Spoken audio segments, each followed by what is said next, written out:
What's up? My name is Jacob, and today I'm gonna go over a few things that I think every rider should own as far as apparel, regardless of what type of bike you're on, what type of riding you do. As you can tell by my breath, it's cold where I'm at, so my riding gear might be a little different than your riding gear, but I'm just gonna go over the pieces that you would get and the different options that those pieces have. Let's begin. This video is sponsored by Icon Motorsports. They were nice enough to send me out a care package, basically with a kit head to toe.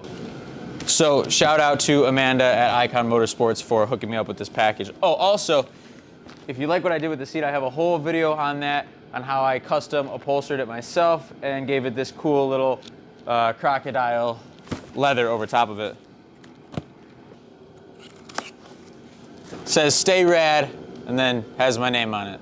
Thank you. We're gonna set this aside. This, if you don't already know what this is the most important piece, so we're gonna save that for last. So let's start off with the first thing in the box, which is gonna be one of the more common things that you see motorcyclists own. So we'll start with that. First thing in our box, this is the Icon Airform Battle Scar jacket in this cool green. It looks like a sharper type of camo. Let's see what they call it, but they just call it green. A jacket like this is gonna be something that you're gonna wanna invest in. Really, you get what you pay for. You can find some cheaper stuff out there that will get you by, but you really want to pay attention to what's actually in this. Looking at this, it looks like your ordinary jacket, but when we get into the jacket itself, there is a orange back plate here.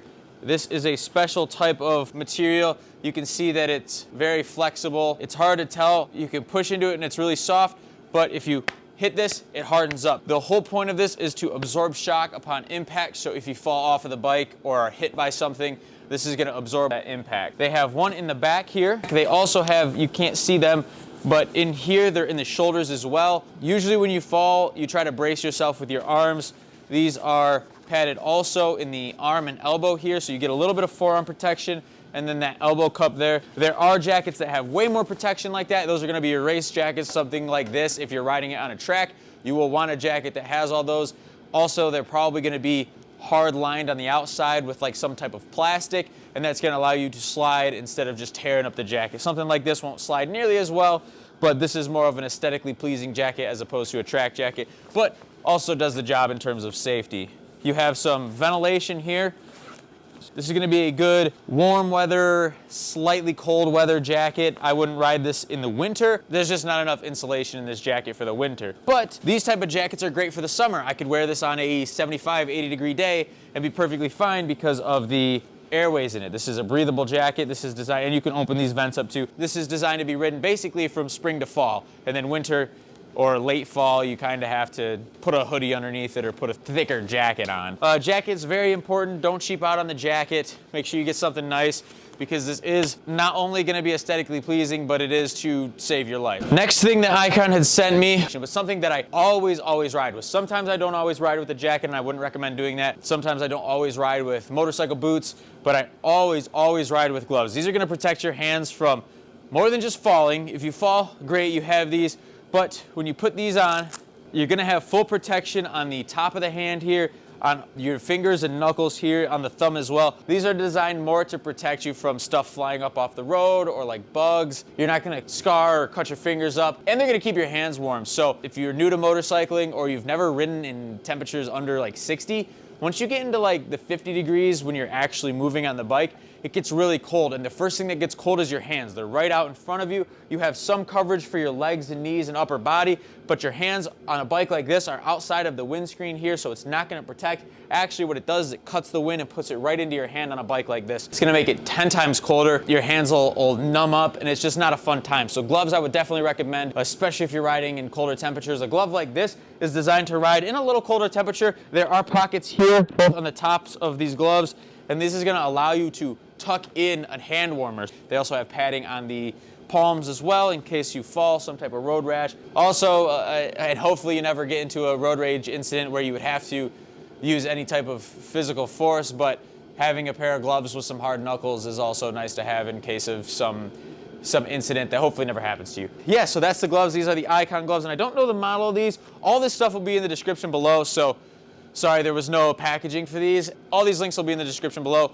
Gloves, definitely important, definitely recommend getting a pair, and getting a nice pair because they're gonna last you a while. Your hands are always moving, you're always pulling the clutch and the brake, you're always twisting the throttle. These will wear out fast if you get a cheap pair, so Don't cheap out on gloves. Third piece of equipment that I have here, these are, you don't need these. If you're gonna not wear one of these, I would say this covers less of an important area of your body, but I personally wouldn't sacrifice this, especially if you are new to riding or just riding in a congested area with a lot of traffic. Winter riding, a lot of these are designed to protect that, but that is the boot or the shoe. These ones here that Icon had sent me are more of like a tennis shoe, so they look like a casual shoe.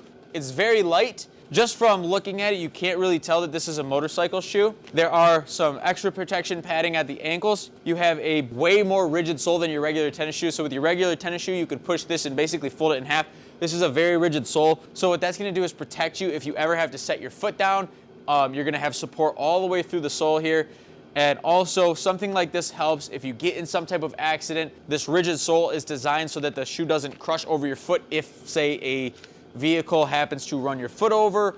That's a little more extreme, and you're probably going to get injured regardless of that, but that will help with that. But also, if you fall and your bike lands on your foot, it's not going to crush your foot sideways. Not so much these shoes. These shoes are more of a warm weather shoe. They are very breathable, and that's nice if you're riding in the warm weather. If you need something that's for cold weather, there are more leather options, waterproof options if you're into that type of riding. These are not going to be either of those. These are not going to be for warm weather or for riding in the water. It's going to have a little water resistance to it, but you would not want to fully submerge this in water, whereas you could with some more waterproof leather boots.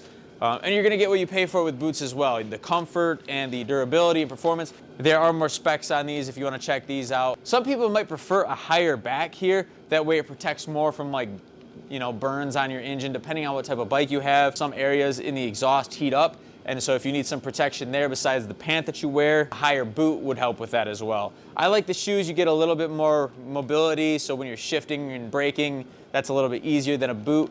Also, I like to wear the shoe when I'm off the bike, so finding a shoe that's comfortable, that flexes with the way that I walk, is important to me, because usually when I'm on the bike, I'm going to a destination. I'm not necessarily joyriding and then coming right back home. So keep that in mind as well. These are the Icon Hooligan shoes, and this color matches the jacket really nicely, so I dig that. Last but definitely not least, very far from least, is your helmet. And this is the one most important piece of equipment that I would advise everybody that rides a motorcycle to have. You need one of these. Just don't ride without one. There's plenty of people that do. It's so stupid. You know, if you live off the philosophy like, oh, if I crash, I'm gonna die regardless if I have a helmet or not, that is not true. If you crash going 30 miles an hour, there's a very good chance that you'll survive, and a way better chance that you'll survive with a helmet on, or at least avoid any type of brain injuries. The brain is one of the only parts of the body that does not heal. So you damage your brain, that's it. That's gonna be your mental state for the rest of your life. So get a helmet, it's so worth it. As long as you don't crash, the helmet will last you for life. Most helmets, most have replacement parts on the inside. If you buy a decent helmet, it will last you for life as long as you take care of it. And if you crash on it, then it just saves your life, you know? So don't cheap out on the helmet. Make sure you have a DOT certified helmet. Higher certifications are always better. If you're on a track, you have to have a higher certification helmet. So this is my new helmet from Icon. This thing is a beast. It's got one lens in there right now. They sent me a clear lens as well. The one that's on here has a bit of a tint to it. This helmet is sweet though. This helmet is a pretty basic helmet. These are pretty inexpensive. They come with a really cool graphic. They have a few vents here. This helmet's pretty cool. So you open this lid up here, you open this visor up that has part of the graphic on it, and you can slap down your tinted glasses. A really cool feature. Not a lot of helmets have these. If you have a clear lens, you know, you do a lot of night riding, but you also catch yourself riding in the day, you just flip this down, you get a little ultraviolet protection there, a little tint. Yeah, that's awesome. This has a few vents here. Some helmets will have more vents in them on the tops and stuff. If you're riding in warmer conditions, find a helmet that has more ventilation. If you find yourself riding in colder conditions, it doesn't really matter. You wear something underneath it, like a thin beanie, neck tube, something like that, and just make sure that you have all your vents closed. Most masks, the vents will close. This one is just a straight open vent here, so this would not be great for like winter riding unless you had some type of face shield, but you can get a helmet that has vents that close. But this will be a summer helmet for me. Also, these green parts glow in the dark. Looks pretty cool. This is an awesome graphic. Again, shout out to Icon for hooking me up with this. Lenses that tint already, like automatically, are really nice. You don't need it, but if you're gonna be riding throughout the entire day and night, a lens that tints depending on the brightness out is a really nice feature. Only so you don't have to change them. You can bring the other lens. You'll have to obviously carry that around and stop and swap it if you're gonna be riding an entire day, or go back home, grab your other one to go back out, which is usually what I did. This will be probably a specific helmet to me riding by myself, probably vlogging. I'll probably put a GoPro mount right in the middle. There's a really nice smooth spot on this. This will probably not be the helmet that I communicate with other people with, but this will be like going out by myself and just vlogging. Most important piece right here, make sure you wear a helmet. Doesn't have to be a full face. It can be the bucket or the half shell, whatever you want to call it, but definitely wear a helmet. You don't know that you need one until you need one, so get one so that you always have it on you, and you're gonna have the best protection, and then you can feel confident riding out there safely. If you're not gonna ride with a helmet, put some glasses on though, because you don't want to lose an eye to bugs. I've taken bugs and rocks to the lenses, both which have left scratches and nicks on the lens. So I know that if I got hit in the eyeball with that, that wouldn't feel good. So get some type of eye protection as well if you're wearing like one of those half shell helmets or just the bucket or whatever. Yeah, so again, thank you so much, Icon, for sending me those out. Go check those guys out. All these products are linked in the description. You can check out their site. They got a bunch more on there. I met Amanda at our Honda Navi event in California, and she was super cool. Obviously sent me out some stuff. So yeah, so hopefully this helps. There's other stuff that you could get. These are just my top pieces of apparel. Don't dress to impress, dress to keep yourself safe. You're out there to have fun and look cool and be safe. You can look cool, get some gear like this, and you look sweet, so you don't have to not wear a helmet or the safety gear to look cool. You can get some cool looking gear and customize it, make it your own, Yeah, so those are the things that I would recommend. Again, thank you, Icon, for sending me that stuff. I'm gonna rock that stuff all year as soon as I can't see my breath and as soon as it's warm enough to ride. Thank you for watching. Hopefully this helped you out. Hopefully you kind of get an idea on what you want. Go check them out once again. Check out my Instagrams. Those links will be in the description below as well. Got a few new things on there. Well, this might not be on there yet. Got a few new things that are in the works. Ride safe, ride smart, and yeah, hopefully this video helped you out. If it did, click that like button and subscribe if you want to see more stuff like this. I got a lot more motorcycle content. I'm doing some modifications to this bike soon, which started with the seat, so you can tell we are already in the works on that. And yeah, we're basically gonna modify this thing. I got some headlights coming in. I got some new brakes and clutch levers, a fender delete kit. And so you don't wanna miss out on that. That'll be really cool. And getting this thing ready to look sweet when the season starts. So I'm gonna put some cool graphics on. I'm probably gonna do like a blue and gold theme. Yeah, so again, thank you so much. Subscribe if you don't wanna miss out, and we'll see you next time.